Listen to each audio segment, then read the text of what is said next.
Naka-shades na si kuya, may backpack na maliit pero laman ay tsokolate sa lola.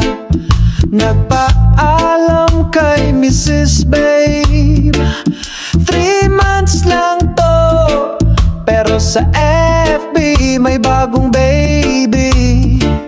Sa Oslo ay seaman sa barko, swabe sa disco, kahit talon ay malaki tuloy ang TikTok video. Seaman sa barko, bida sa kwento, pag-uwi sa Pinas parang artista sa barangay show.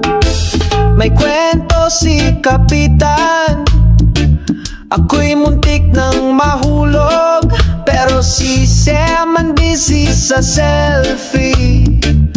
May bagong hairdo, nagpadala ng remittance, panggastos ni nanay, pero kalahati napunta sa online. Sa bungay ay seaman sa barko, swabe sa disco, kahit talon ay malaki tuloy ang TikTok video. Seaman sa barko, bida sa kwento, pag-uwi sa Pinas parang artista sa barangay show.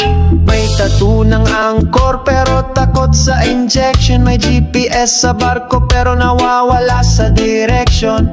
Pag may inspection biglang ayos ang postura, pero sa gali nagtatago ng chikirya sa Kutson Aztec. Pag-uwi sa airport may pasalubong na jumbo, pero ang tanong ni Mrs. sino tong nasa photo? Sabi ni Kuya crewmate lang yan, wag ka mag-isip, pero may heart emoji at caption may honey dip. Seaman sa barko, swabe sa disco, kahit talon ay malaki tuloy ang TikTok video. Seaman sa barko, bida sa kwento, pag-uwi sa Pinas parang artista sa barangay show.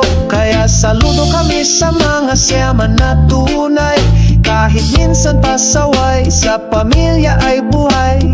Reggae ang tugtog